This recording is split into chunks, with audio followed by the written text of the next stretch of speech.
সুমিস কিচেনে আজকের পর্বে আরও একটি নতুন রেসিপিতে সবাইকে স্বাগতম।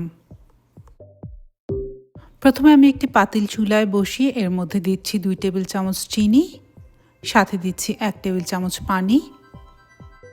চুলা আঁচটাকে মিডিয়ামে রেখে চিনি আর পানি অনবরত নেড়ে চিনিটাকে ক্যারামেল বানিয়ে নিচ্ছি। অনেকটা আমরা পুডিং বানানোর সময় যেরকম করে চিনির ক্যারামেল বানিয়ে নিই, অনেকটা সেই রকম।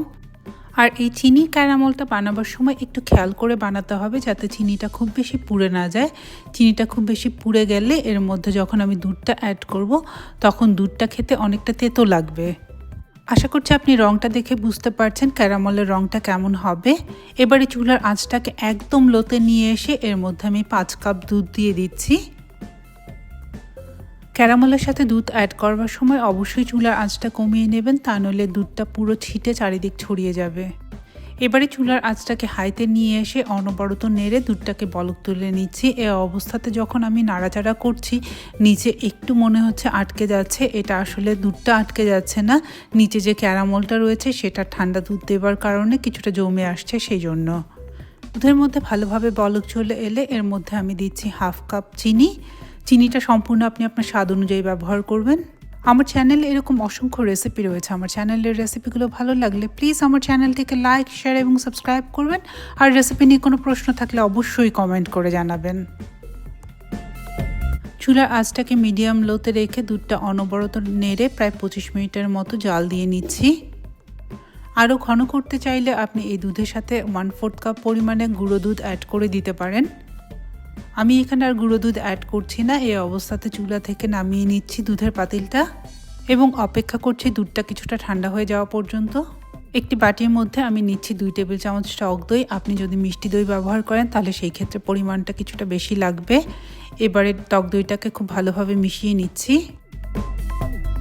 পাতিলে দুধটার মধ্যে একটি আঙুল ডুবিয়ে আপনি যদি আঙুলটা ধরে রাখতে পারেন তাহলে বুঝবেন দুধটা পারফেক্ট ঠান্ডা হয়ে গেছে। দুধটা অবশ্যই কুসুম গরম হতে হবে, একদম ঠান্ডা হয়ে গেলে সেক্ষেত্রে দই হবে না।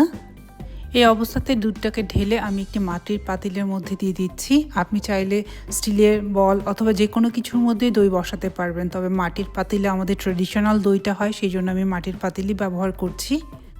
মিশিয়ে রাখা 2 টেবিল চামচ টক দই আমি এবারে দিয়ে দিচ্ছি দুধের সাথে। একটি এগ বিটার অথবা হুইস্ক দিয়ে দইটাকে খুব ভালোভাবে দুধের সাথে মিশিয়ে নিচ্ছি। দইটা মেশাতে মেশাতে ওপরটা খুব সুন্দর ফোমি হয়ে যাচ্ছে এবং সেটাই আমি চাচ্ছি, ওপরটা ফোমি করতে। তাহলে পরে দইটা যখন জমে যাবে তখন ওপরে সেই ফোমিটা খুব সুন্দর একটা শেপ ধারণ করবে।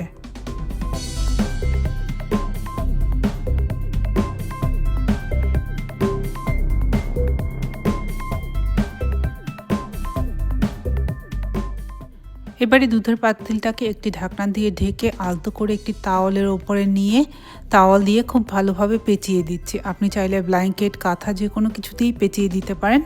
আমি সেই সনাতন পদ্ধতিতে এই দইটা বানাচ্ছি। আর এভাবে করে দই বানালে পরে আমাদের যে দেশীয় ফ্লেভারটা থাকে দইয়ের, মিষ্টি দইয়ের যে অরিজিনাল ফ্লেভারটা সেটা পাওয়া যায়। এভাবে করে পেঁচিয়ে আমি 6 ঘন্টার জন্য রেখে দিয়েছি। যদি শীতের সময় দইটা বানান তাহলে সময় আরও কিছুটা বেশি লাগবে, আর গরমের সময় কিছুটা কম লাগবে। এটা সম্পূর্ণ নির্ভর করবে আপনার ওয়েদারের ওপরে। 6 ঘন্টা পরে তাওয়াল থেকে দইটাকে তুলে ফ্রিজে রেখে দিচ্ছি কমপক্ষে 2 ঘন্টার জন্য। 2 ঘন্টা পরে দইটা ঠান্ডা হয়ে গেলে পরিবেশন করার জন্য তৈরি। কেমন লাগলো আজকের এই রেসিপি জানাবেন নিশ্চয়ই। ধন্যবাদ সবাইকে আমার চ্যানেলটি দেখার জন্য। আবারও দেখা হবে নতুন কোনো রান্না নিয়ে সুমিস কিচেনে। ততক্ষণ সবাই ভালো থাকবেন। ধন্যবাদ।